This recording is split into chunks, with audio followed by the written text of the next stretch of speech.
Bismillahirrahmanirrahim.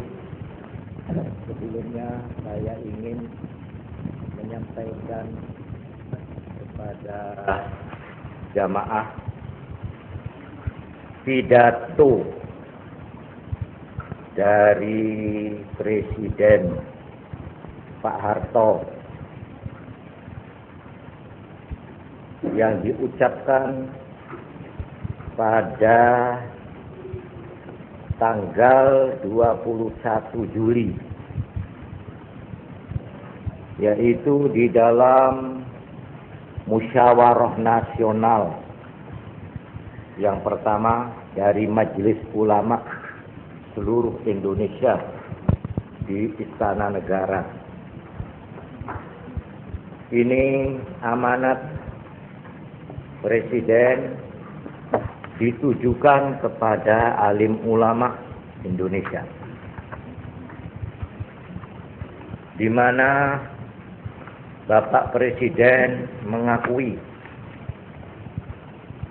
bahwa alim ulama adalah pemimpin-pemimpin yang berada di tengah masyarakat, yang benar-benar memahami aspirasi dan jiwa rakyat.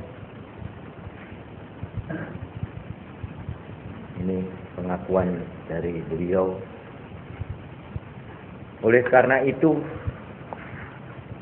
karena ulama itu pemimpin yang ada di tengah-tengah rakyat, yang memahami, ngerti perasaan rakyat, kebiasaan rakyat, ingin tahu keadaan rakyat yang sebenar-benarnya, maka diharapkan oleh Bapak Presiden supaya mengharapkan para alim ulama dapat meratakan tujuan masyarakat yang ingin kita bentuk bersama. Masyarakat Indonesia yang akan dibentuk itu apa? Nah, ini antara lain yang perlu kita pahami.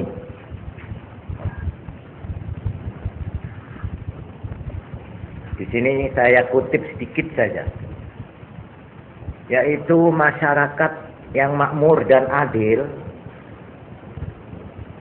yang selalu, kata-katanya, menghayati bimbingan ketuhanan yang Maha Esa.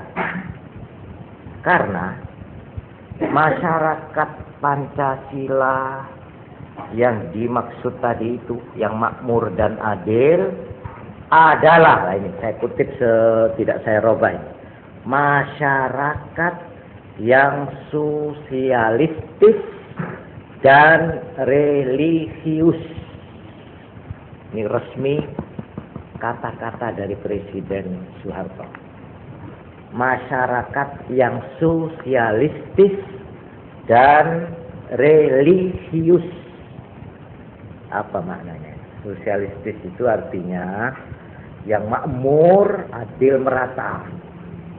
Jadi artinya kekayaan itu tidak numpuk di satu golongan atau satu kelompok, tapi merata kepada semua rakyat. Melok ke rakyat ini, melok kemakmuran, itu sosialistis. Ditambah selain sifatnya itu sosialistis, ditambah religius. Apa religius? Religius itu artinya bersifat agama. Nah, religi itu agama.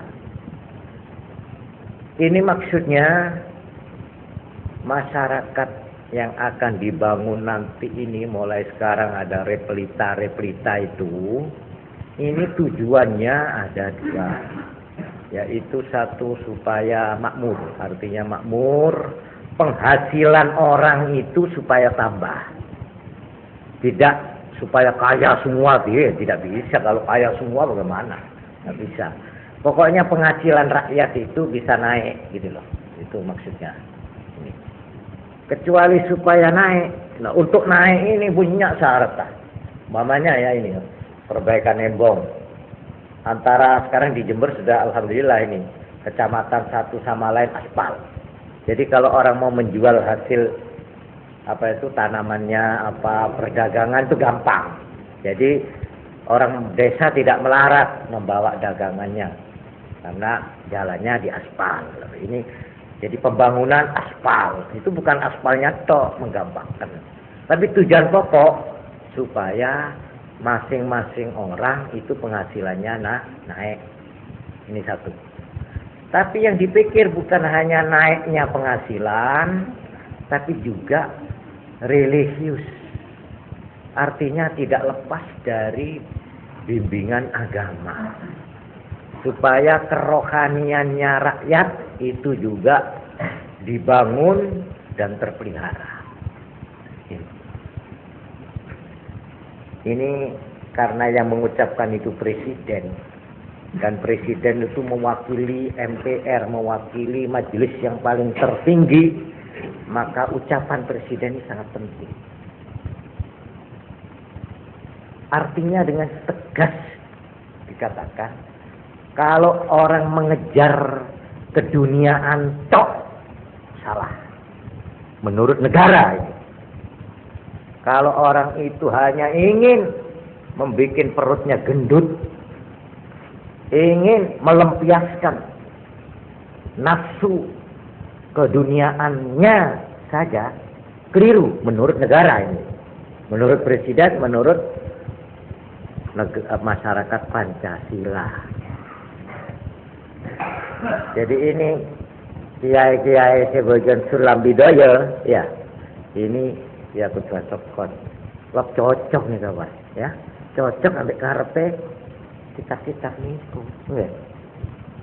Atau kitab-kitab sampai kadang-kadang kebacut.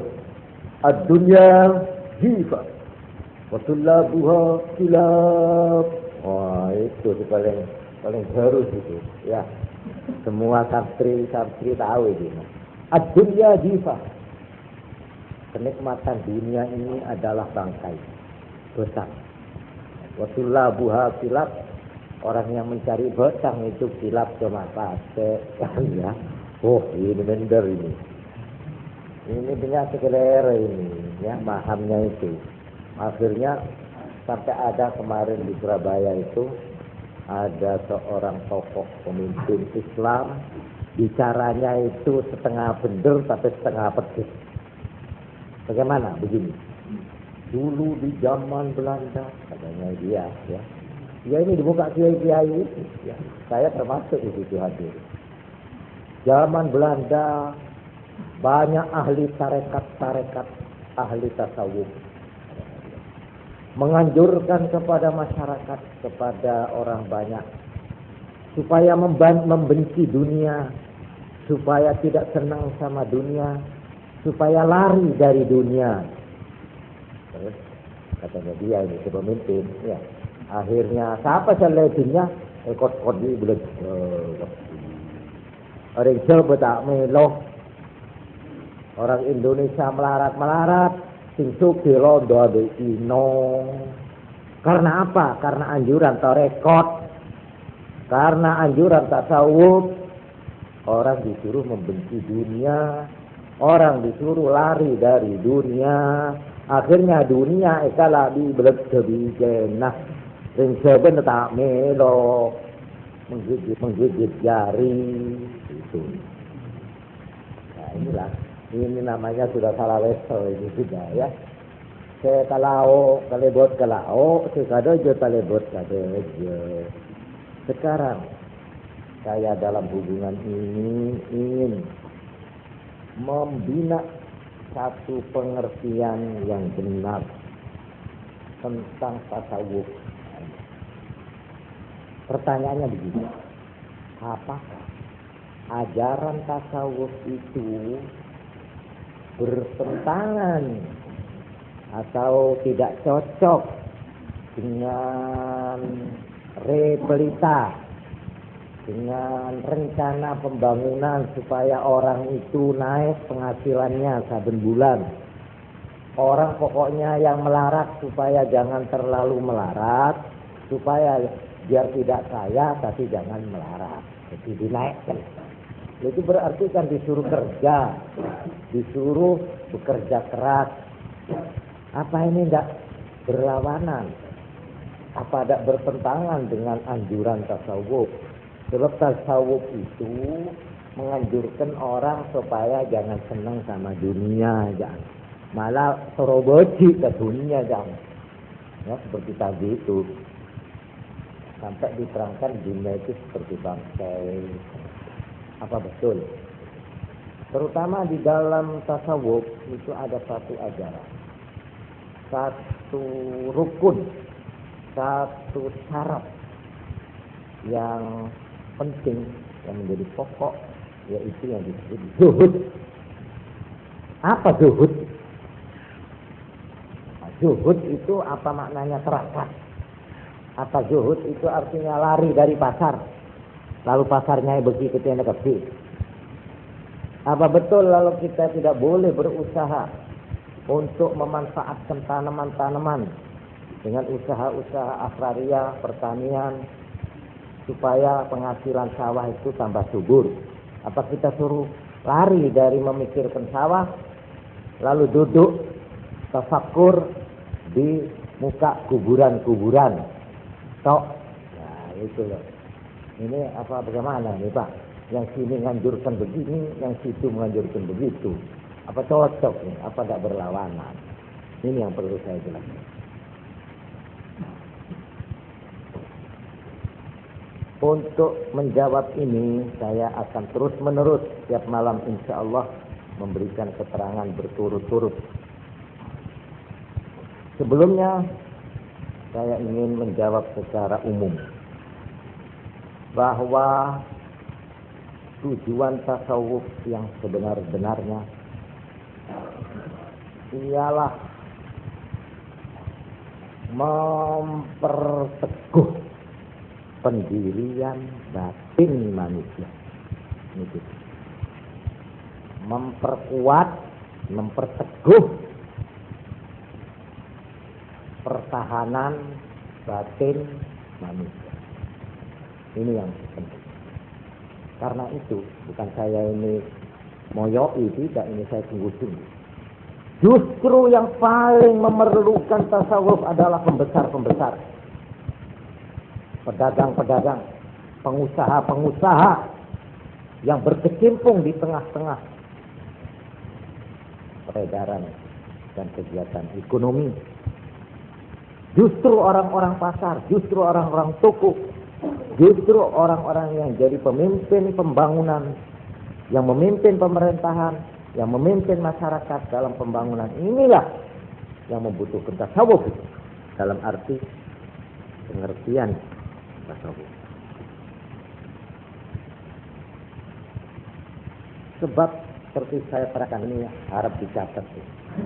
Dan ini saya mempertanggungjawabkan keterangan saya ini, yang saya jadikan pedoman adalah dua kitab yang terkenal.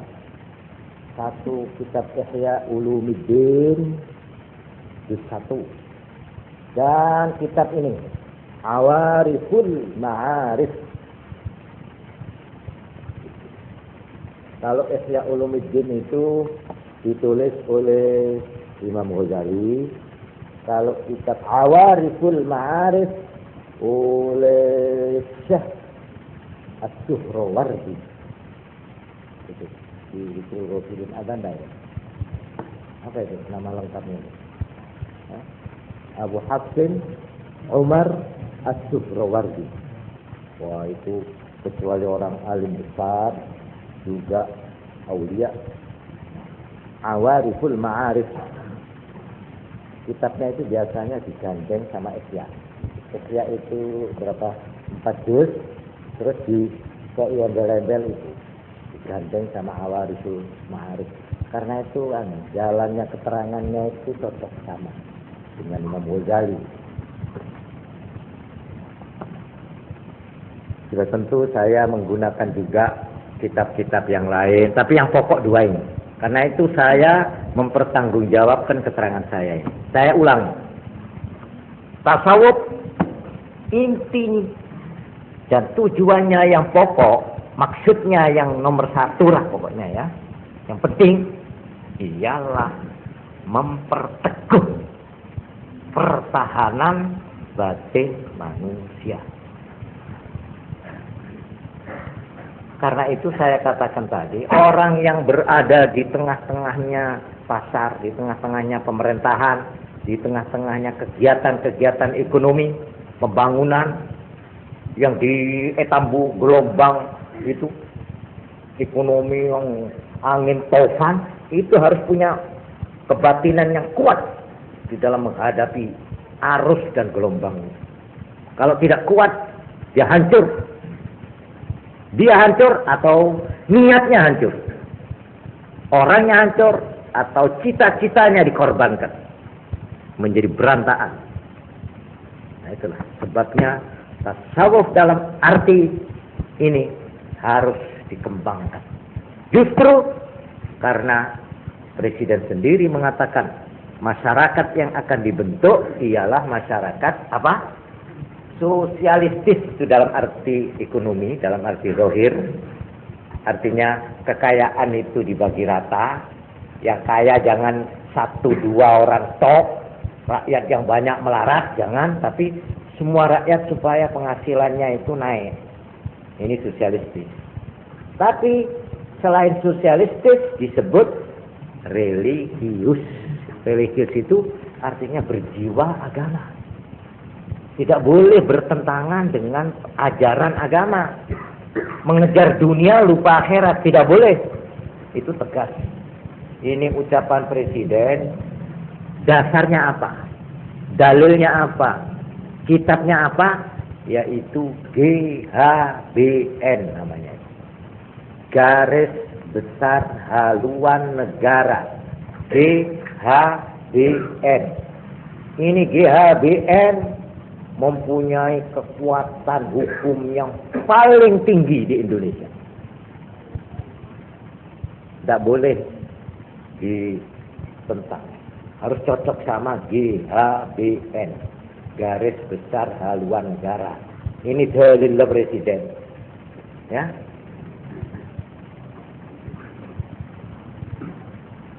Nah, kalau keterangan saya bukan GHBN, tapi Ihya Ulumuddin sama Awariful Ma'arif ini.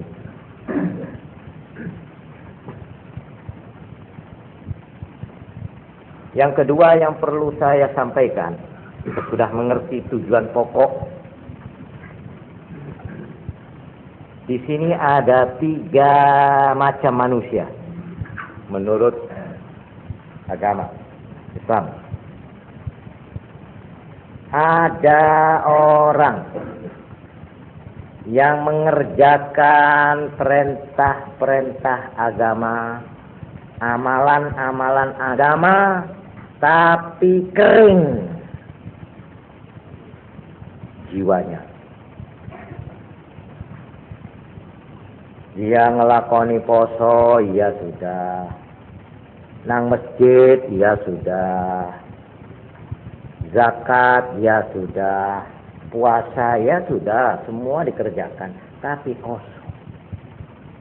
Kosong dalam arti tidak netes ke dalam hatinya. Yang dikerjakan oleh badannya itu, ya sudah. Habis ya habis. Tidak sampai masuk ke dalam hatinya. Tidak sampai mempengaruhi akhlaknya. Ini satu. Ini yang di dalam istilah ilmu tasawuf disebut ubbad. Ubbad.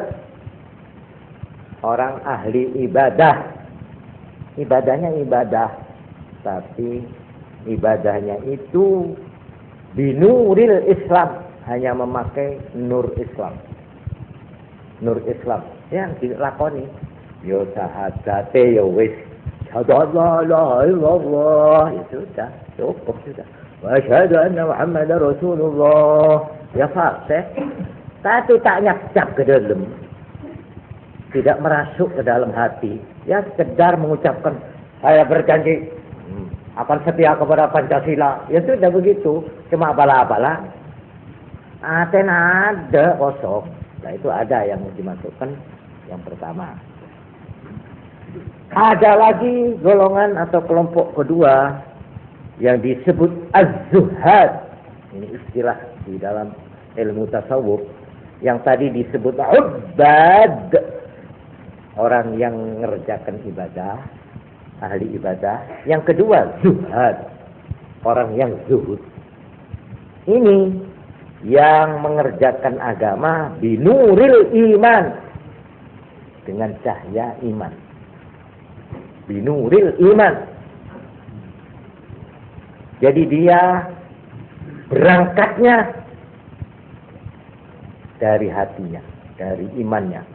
Karena dia percaya, maka dia sembahyang, maka dia puasa, maka dia zakat. Nah, berdasar kesadaran hati, berdasar kepercayaan. Dia itu betul-betul kalau kaya tidak karena ekorno orang, mari zakat itu ya. Masih belum boleh itu. Tidak usah ekorno, tidak usah diselidiki, tidak usah disuruh orang. Kalau dia sudah berkewajiban zakatnya dikeluarkan. Karena apa? Karena dia iman. Dia percaya bahwa ini perintah dan harus saya kerjakan. Ini iman. Ini sudah lebih dalam daripada yang pertama tadi. Tidak sekedar mengerjakan secara formalistis, secara resmi-resmian. Kalau itu tadi yang pertama, cara resminya Islam sudah. Mari, asana, coba. Merpetok saya sudah sunat saya. Macam satu ampun, asal kula. Apa tu jangan lima waktu. Apa?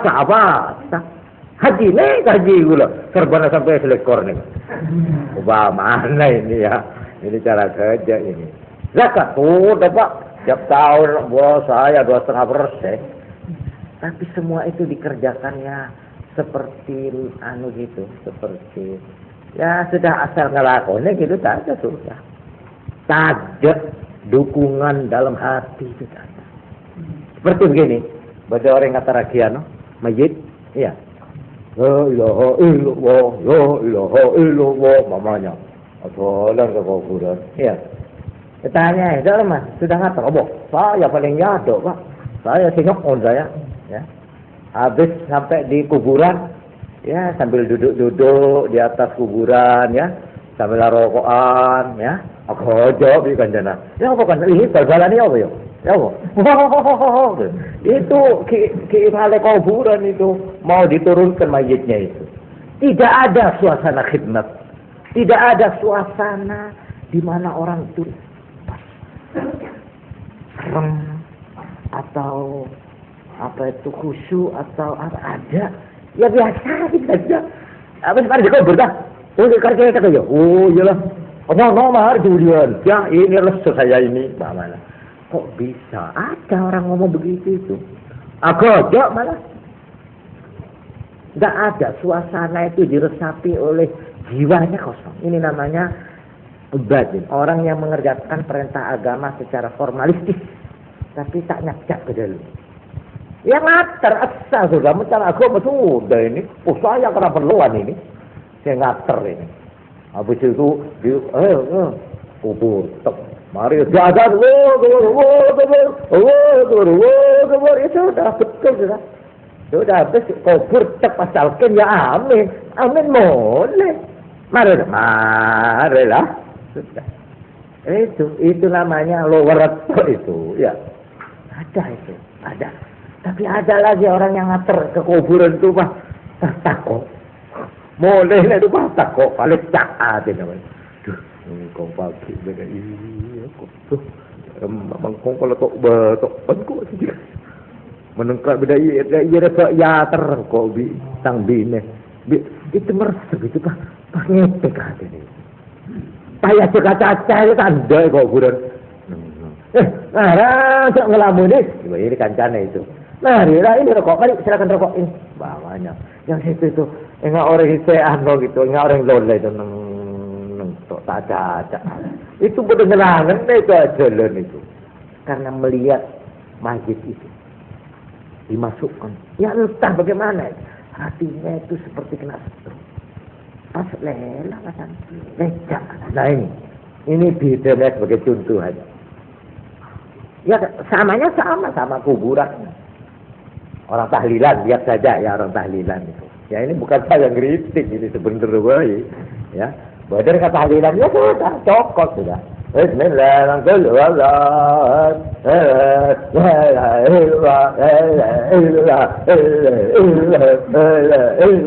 Ya sudah cukup. Ya kena apa? Agi dekel lah ampun saya pun cocok. Tapi apa? Tak masuk dalam suasana. Saya selamat dari tuana. Saya selamat itu kakak atau belaken atau bebin ada. Malah ngarjili ngaran timbala tamu isi gedeng atau besertin. Pahala nanti itu. Bukan suasana kematian yang syahdu, yang meresap, tapi dia ngarjili ngaran sudah nyari konten juga. Lah itulah enak itu. Betul boleh si nyongok yang beliau begitu ya begitu. Ya sudah. Wah ada pesanan dari belakang. Duk anak pelacong ya. Apa? Yang beli sapi gula jangan ke. Wah ada sapi pelacong. Mau nembi jangan petanda. Mau ajak ya doa sekone beres sudah. Seremai itu tahlil mak ya korbi embi itu. Nah itu ada macam. Malah ada waktu tahlil malah guyon. Omong-omongan ndak mau tahlil dia enak biasa nongkrong katanya orang di situ illallah waduh sampai ngelek suaranya itu ini nyaman ya deh padahal dia juga ikut hadir di dalam tahlil itu. Nah ini bedanya kering dan tidak kering itu di situ. Orang sembahyang juga, orang puasa juga begitu, orang baca Quran juga begitu. Nah inilah yang dimaksud zuhad. Jadi di sini diterangkan kalau zuhad itu hanya sebagian saja daripada perasaan itu netes ke dalam hatinya karena dia itu binuril iman. Lalu yang disebut sufi, nah, tadi itu zuhad, sekarang sufi. Orang yang sudah mencapai tingkat sufi, tasawuf itu, yaitu orang yang di dalam mengerjakan perintah agama yang manapun itu binuril ihsan. Kalau yang pertama ubad binuril Islam, yang zuhad binuril iman, maka yang ketiga ini sufi itu binuril ihsan. Binuril ihsan ini artinya sepenuhnya isi jiwa daripada perintah agama yang dijalankan itu diresapi, dihayati ya oleh jiwanya, didukung oleh batinnya. Kalau sudah penuh, nah itu sufi. Jadi mengerjakan agama tidak sekedar syarat rukun secara zahir. Ini cara pertama tadi, binuril Islam. Tidak juga berdasar karena semata-mata berdasar kepercayaan, binuril iman, cuma sebagian saja, tapi juga lebih dari itu, yaitu binuril ihsan. Artinya dengan sepenuh-penuhnya. Nah ini namanya sufi. Ini untuk menerangkan tujuan asas atau tujuan tasawuf itu apa. Nah, ini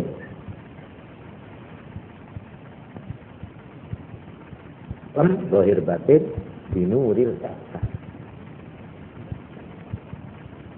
Karena itu tasawuf sasarannya yang utama ini daerah operasi sekarang.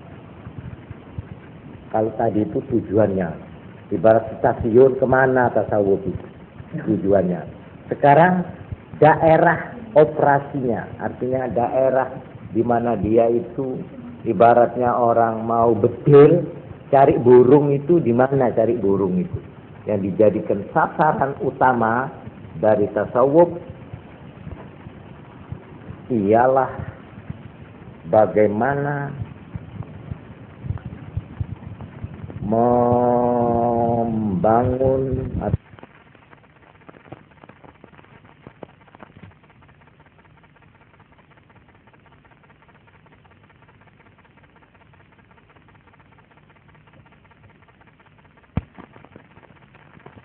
atau membina akhlak. Akhlak yang didasarkan ajaran agama. Ini yang menjadi sasaran utama adalah bagaimana membina akhlak yang berzahir batin binuril ihsan. Karena itu tasawuf sasarannya yang utama ini daerah operasi sekarang. Kalau tadi itu tujuannya, ibarat stasiun kemana tasawuf itu tujuannya. Sekarang daerah operasinya, artinya daerah di mana dia itu ibaratnya orang mau bedil, cari burung itu di mana cari burung itu. Ya, yang dijadikan sasaran utama dari tasawuf ialah bagaimana membangun atau membina akhlak. Akhlak yang didasarkan ajaran agama. Ini yang menjadi sasaran utama adalah bagaimana membina akhlak yang berdasar agama. Harus diterangkan, yang berdasar agama. Nah, karena itu tidak heran, ya, tasawuf itu sing diutek-bletek, dikorai, dioncei, digubes, digubek, ibaratnya itu diolah, adalah soal hati, soal dalam. Karena itu, ya, seorang yang mau jadi tasawuf itu harus mengenal dulu siapa aku ini. Nah, ini harus pertanyaan pertama ini harus dijawab. Siapa aku? Aku itu siapa? Man ana? Ma huwa? Apa itu? Saya itu apa? Yang dinamakan, maaf ya, kalau disebut namanya ya sebut namanya. Ahmad. Man huwa Ahmad? Siapa yang dinamakan Ahmad itu? Siapanya? Apanya yang disebut? Aku manusia, aku orang ini loh. Ini apa nih? Apa songetah? Apa songkoan? Apa celananya yang dinamakan Ahmad itu? Yang dinamakan aku. Siapa aku? Aku adalah rumahku. Aku adalah sawahku. Aku adalah istriku.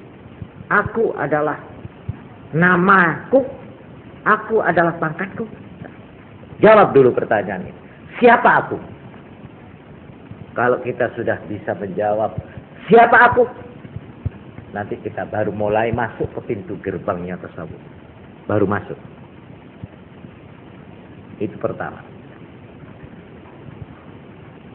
Oleh sebab itu, untuk menjawab pertanyaan siapa aku, ini harus hati-hati. Nek keliru memberi jawab, sepanjang hidup dia keliru. Naudzubillah. Kalau dia menjawab pertanyaan yang sederhana ini keliru, mulai dia mempunyai jawaban dan mulai dia menjalankan jawabannya itu, dia mulai maghdubi alaihim waladhdallin. Dia akan mendapat kutuk selama hidupnya dan akan sesat akhir kesudahannya. Karena itu di dalam Fatihah yang kita minta, kita lahir sebagai orang yang alladzina an'amta alaihim, mendapat nikmat. Itu kita mulai lahir disunat, kawin cara Islam, wis kabeh wis cara Islam. Janganlah karena keliru menjawab man ana, siapa saya, di tengah perjalanan kita melakukan perbuatan-perbuatan yang kita yakini inilah yang benar, padahal keliru. Padahal keliru, inilah yang disebut mendapat kutuk, mendapat ghadab di tengah jalan. Ini yang kita minta, ghairil maghdubi alaihim, yang tidak dighadabi, tidak dimarahi, tidak mendapat murka laknat dari Allah di tengah jalan, walau bolin, dan tidak berkesudahan sesat. Itu maknanya. Itu an'amta alaihim ghairil maghdubi alaihim terus waladdallin. Itu mulai start. Alladzi an'amta alaihim start, mulai jalan. Stasiun berangkat. Di tengah jalan maghdubi alaihim. Akhirnya ada sampai di stasiun yang dituju waladdallin. Itu makna. Di dalam ajaran tasawuf pertama kali ditunjukkan susunan badan manusia. Nah ini untuk menjawab tadi. Ada akal, ada roh, kan ada keterangan begitu. Terus ada sifat bahimiyah, ada sifat sabuiyah, ada sifat malakiyah, ada sifat hayawaniyah. Pokok mengenal dulu, kamu ini terdiri dari apa? Jawabannya ada dua. Untuk menjawab siapa aku, jawabannya ada dua. Pertama, jawabannya secara zahir. Aku ini siapa? Aku ialah satu, tulang-tulang yang jumlahnya 360 sambungan tulang. 360 sambungan tulang. Yang itu tulang harus dipelihara, jangan sampai tidak mendapat makanan yang baik. Supaya sehat. Terus ada daging. Daging, darah, otot, ya. Dan kulit. Ini yang menutupi tulang itu. Jadi kalau kita ditanya, "Man anta?" "Ana tulang." Nah, jawab begitu. "Siapa kamu?" "Saya tulang." Itu memang tulang, kita itu tulang. Tulang yang jumlahnya 360.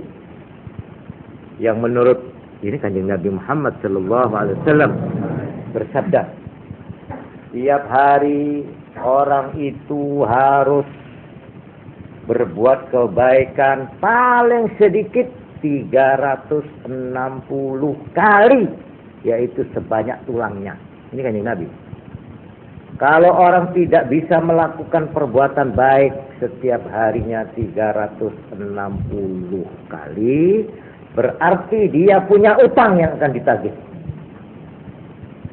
Ini berat itu Pak, 360 kali. Betul, katanya Nabi itu harus orang berbuat kebaikan. Lalu ada yang tanya, bagaimana caranya? Banyak caranya. Itulah yang disebut harus sedekah 360 kali, entah dalam arti pekerjaan ibadat, entah dalam arti nulungi wong, entah berbuat apa saja, pokok kebaikan. Itu sedikitnya setiap hari 360 kali nyelameti tulangnya orang itu. Tulangnya itu akan menuntut besok dalam kubur. Engkau yang goire saarbi been ya, saya selamat saya. Ibarat sepeda motor tak digemui ya aku ya, tak digentiani uline, tak digentiani, tak dikai apa itu gemuk, menutup ya itu. Cuma ada ini Kanjeng Nabi lalu memberikan jawaban yang enteng tapi abot tapi enteng. Kau nek kepingin ngeringkes bayar 300 swidak kebaikan untuk tulang-tulangmu itu. Kamu ingin tahu? Oh, enggak mesti. Salat duha 2 rakaat beres. Jadi orang salat duha 2 rakaat itu sama dengan membayar utang kita kepada Tuhan yang telah menyewakan tulang sebanyak 360 sambungan di dalam tubuh kita. Mohon tenet akibat ngaku berapa tahun ya. Benarin 360. Coba dikalikan itu. 360 kali tak 1 tahun berapa? Iya mau nomor setahun, mau nomor 70 tahun. Lemah itu. Saya nggak sampean ini. Tulang itu besok akan bicara. Seperti Quran menyatakan. Menuntut tulang-tulang itu. Nah, ini. Katanya Nabi, mentor majer sebaling kepang pejeng duha aja bambu. Nah ini. Jadi orang sembahyang duha itu jangan cuma formalitas. Bukan cuma apa aja. Apa sih apa sih? Nawa itu sali senata duha rakaat ini Allah akbar. Fatihah, mari Fatihah ya ayyul kafirun. Terus mari tek ngatek mana Fatihah, terus kulhu, tek assalamualaikum salam beres. Nah, itu namanya binuril Islam itu. Cuma odi kekolean meloloh. Iya. binuril Islam. Tapi kalau kita menghayati, saya sekarang harus berbuat baik, 360 tulang ini harus saya selamati, harus saya bersihkan, harus saya. Dia penuh kesadaran, penuh kecintaan, penuh kesenangan mengerjakan duha. Bukan karena norok buntek, bukan karena apa-apa. Masih tak belajar, tak beri pahala, saya tetap mengerjakan. Ini saya untuk membersihkan tulang. Tulang 360. Itu banyaknya harus saya bayar, katanya Nabi. Baik. Dengan menghayati pengertian begini, orang sembahyang duha dengan penuh kesegaran hati. Dengan jiwa yang fresh, katanya. Freshing. Fresh, segar. Tidak pernah. Apa? Duha. Wah, duha apa? Lah itu, tidak begitu. Tidak. Atau tidak mengerjakannya tidak karena nak kena baik. Assalamualaikum. Sudah. Tidak. Nah, ini peningkatan yang dimaksud. Itu jawaban yang pertama. Jawaban yang kedua. Jadi jawaban yang pertama, man anta, ana tulang. Saya adalah tulang. Memang tulang hakikatnya 360. Cuma lalu dikei daging, dikei otot, dikei kulit, itu sing numpang. Tapi sing pokok tulang. Ini. Mulanya dekik sing pon mati kayak sih, karetowan dengan bedol. Ya. Dan insyaallah man orang sebung dagingnya sebung kulit, insyaallah nih kamu ngabes, ya bos. Man ata anak tulang, tekut orang itu. Insyaallah berkirim sekonnya, ya.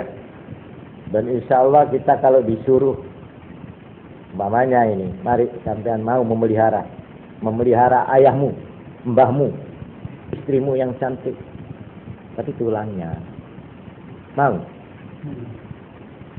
Insyaallah dah mau kalau tulangnya itu.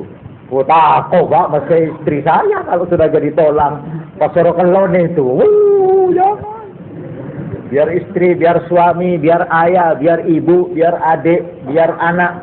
Tapi mereka tulang atau, aduh, jalur ampun. Nah inilah lucu manusia ikat teman ini. Nah dipikir dijerok-jerok nong itu tunggu juga. Nah ini jawaban yang pertama. Kalau kita itu menjawab secara zahir, itulah jawaban. Tapi kalau kita menjawab yang kedua, man anta, siapa kamu?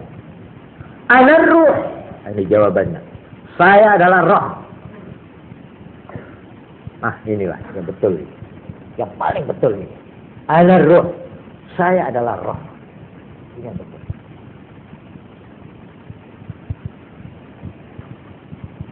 Kalau jawaban kita yang kedua ini, ana ruh. Nah, di sini mulai kita itu diajar oleh tasawuf. Mahwa ruh. Apa itu roh?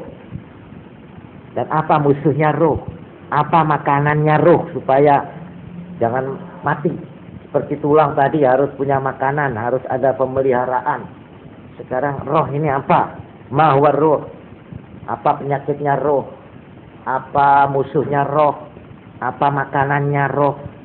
Wah ini kita harus belajar, diajari di situ. Nah, disinilah roh itu dikelilingi oleh macam-macam susunan. Seperti juga tulang. Tulang itu diliputi daging. Ada daging busuk. Itu kanker namanya. Atau timur. Ada apa itu macam-macam. Itu pola tingkahnya itu. Tapi juga ada yang namanya darah. Urat. Darah ini justru yang bikin sehat. Yang menyebar makanan, vitamin dan sebagainya. Juga roh. Roh itu ditumpangi juga, dikelilingi. Ada daging. Ada urat, ada kulit, ada bulu, ada macam-macam. Tapi unsur pokoknya adalah roh. Nah di sini lalu dibagilah keterangan tasawuf itu banyak ini, ya keterangannya. Tapi yang penting, yaitu diterangkan di situ bahwa tiang pokok dari roh, susunan pokok dari roh itu diliputi oleh dua unsur. Nah, ini jaring bangsa roh, jadi tidak kelihatan, tidak seperti daging kena jamak itu. Tulang kena, didelok, kulitnya kena, ireng, apa kuning, apa putih, rambutnya ireng, dawa, apa cendek, kena didelok. Tapi nek roh, nggak iso. Ya, juga ini unsurnya roh itu tidak bisa didelok gepeng, apa bunder, apa dawa, apa kuning, apa ireng, tidak bisa. Apa itu dua unsur pokok? Dua unsur pokok itu disebut sifat-sifat bahimiyah dan sifat-sifat malakiyah. Sifat-sifat kemalaikatan dan sifat-sifat kebinatangan, hewan. Ini unsur pokok. Lalu ada lagi tambahannya seperti urat-urat yang pokok, ada yang urat saraf yang kecil-kecil. Juga ini ada yang namanya sifat-sifat sabu'iyah, serigala. Sifat-sifat syaitaniyah, setan. Dan banyak lagi, tapi yang pokok itu. Sifat-sifat yang baik dinamakan sifat malakiyah, sifat kemalaikatan. Sifat-sifat yang tidak baik atau yang jahat disebut bahimiyah, sifat kebinatangan, hewan.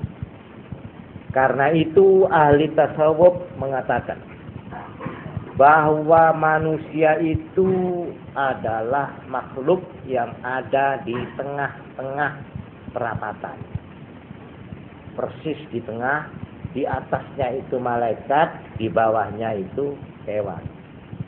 Kalau kita itu tetap di tengah, itu manusia. Tapi kalau agak ke atas sedikit, manusia yang bersifat malaikat yang baik. Tapi kalau kita itu kebebel sebenarnya, ya manusia tetap ngajarin gitu. Jadi manusia yang tidak baik, yang sifatnya mendekati binatang. Kalau kita bisa mempertahankan saja tengah persis, tak kata tak kebebel, disebut manusia itu. Tapi emon kebebel sekone, ya, tenoro kebebel, serot dari bawah, disedot, itu sudah mendekati binatang. Tapi kalau ditarik ke atas, mendekati malaikat. Ini. Karena itu diterangkan kemarin malam saya sudah menyebut, ya. Malaikat oleh Allah diberi akal, tidak diberi nafsu, hawa nafsu. Diberi akal tapi tidak diberi hawa nafsu. Kalau binatang, hewan, tinggi misor, sebaliknya dikasih hawa nafsu, tidak dikasih akal.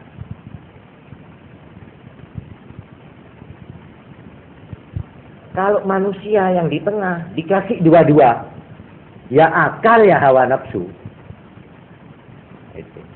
Ini supaya bisa menjawab man anta, siapa kamu? Nah, jawabannya harus hati-hati. Kalau akal semata-mata itu malaikat, akal, tidak punya hawa nafsu. Kalau cuma nuruti hawa nafsu tok, itu namanya kewan. Kewan, tidak ada akal belas. Diwurui, dikandani, dituturi, tidak gelem. Dipimpin agama, tidak gelem, celek, iku api. Alah, pokok seneng. Nah, ini namanya binatang. Binatang itu kita lihat kehidupannya. Pedomannya hanya hawa nafsu. Artinya nafsu itu keinginannya. Makan. Bagaimana makan? Tak tahu. Jangan ditanya soalnya. Pokok makan. Apa makan di atas meja ngecok itu nasi goreng, apa makan diri itu comberan sing kepek nun sewu tae, ya. Bukan soal, asal makan di meja yang bersih ngecok nasi goreng, atau makan di comberan yang kumpul teletong telek kotoran boleh, pokok makan itu titik, ya. Apalagi wong guweng, ya. Wong guweng itu muntak beda itu, nek orang pelapan aja. Ini muntak beda jahat tak sedek kan. Juga apalagi selain makan? Tidur. Dia tidur di mana? Ndak jadi soal. Di atas motor boleh. Tapi mau usah di motor ngok-ngokan itu. Beda aja pedungi motor bisa. Kadang bisa di tempat tidur kalau perlu kucing itu coba Lah tak tahu, wah ini baru kemantan anyar, tak kemantan anyar. Ini spray ini kotor sih, pokok tidur, pokok tidur. Di mana tidak jadi soal. Caranya bagaimana? Tidak soal. Abang Kang, iya. Selimuti, ya arek cilik. Di kucing diselimuti, iya kayak itu. Abang Kang, iya kayak itu. Pokoknya cara dan tepat tidak jadi soal. Pokok tidur. Ini kan. Tiga apa? Pokok berkelamin. Nah, amosor. Kakek, dine. Di mana? Tak tahu. Di jalan raya boleh. Coba lihat saja. Etek, mentok, di jalan-jalan. Bedoreng yang kue seorang, buat apa deket. Coba. Di tempat gelap, iya. Di mana saja itu bukan soal. Di mana, bagaimana, kawin, apa kawinnya mari. Tidak kawin, iya mari. Nah itu. Pokok begitu. Nah. Jadi ini namanya karena itu disebut binatang itu tidak punya akal, hanya punya hawa nafsu. Mon malaikat tak wawu begitu, tidak ingin makan, tidak ingin kawin. Tidak ada ceritanya. Ono kemanten rek, coba cerita kemanten. Malaikat Jibril. Ono cerita malaikat jadi kemanten itu tidak ono. Ya, tidak ono.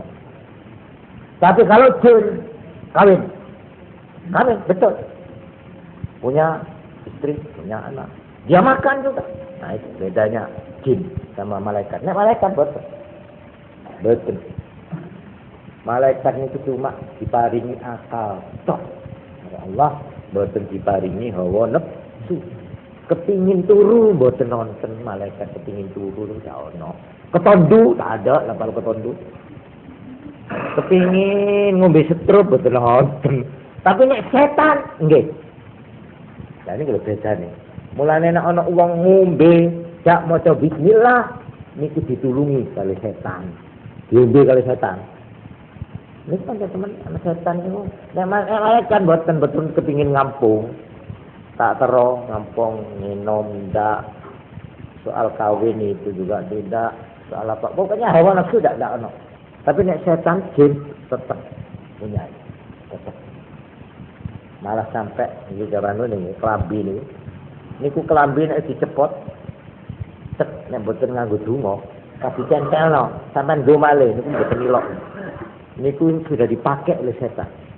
Setan itu gegu, gelatak. Apa gelatak? Lacak.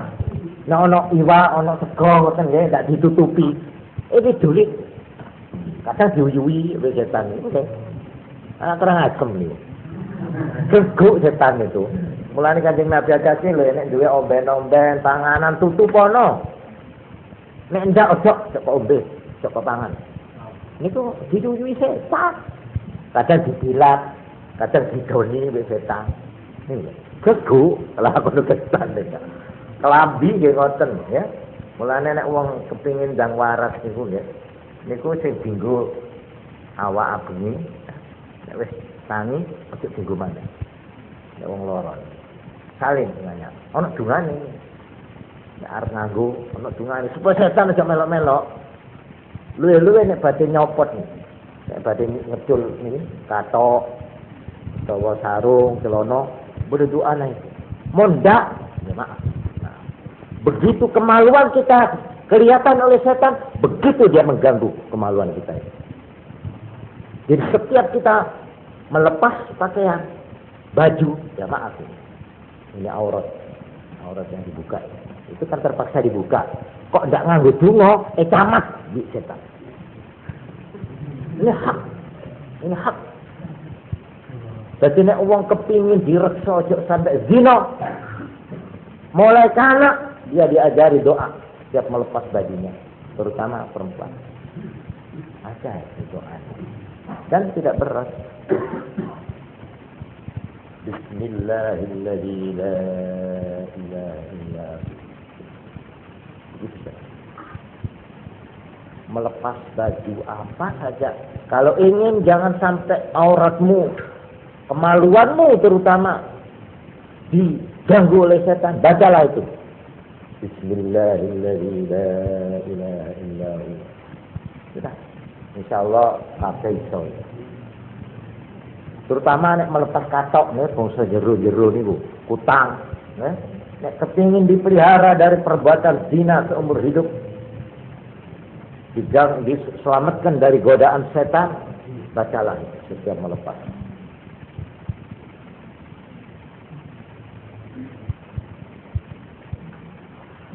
Jadi ini tinggi, karena setan itu bangsa batin, bangsa alus, ya caranya menyerang itu cara halus. Ya itu doa itu. Lah yang ngerti doa itu ya Kanjeng Nabi yang mengajari kita itu dari Allah Subhanahu wa taala ya. Sudah ini jadi saya sebagai pendahuluan ini sudah jelas ya. Jadi keterangan saya malam ini saya akhiri di sini saja, yaitu kita untuk mengerjakan tasawuf lebih dulu kita harus bisa menjawab pertanyaan man anta, siapa engkau, siapa be'enriak. Kalau kita itu keliru menjawabnya, keliru juga perjalanan hidup kita. Kon sapa potongan yang langsing, repot sudah. Kalau potongan yang langsing, kalau umurnya dia sampai tua susah. Tuh opo yo abet no. Tidak ada barang yang paling ditakuti kecuali tua. Karena apa? Berubah semua ukuran.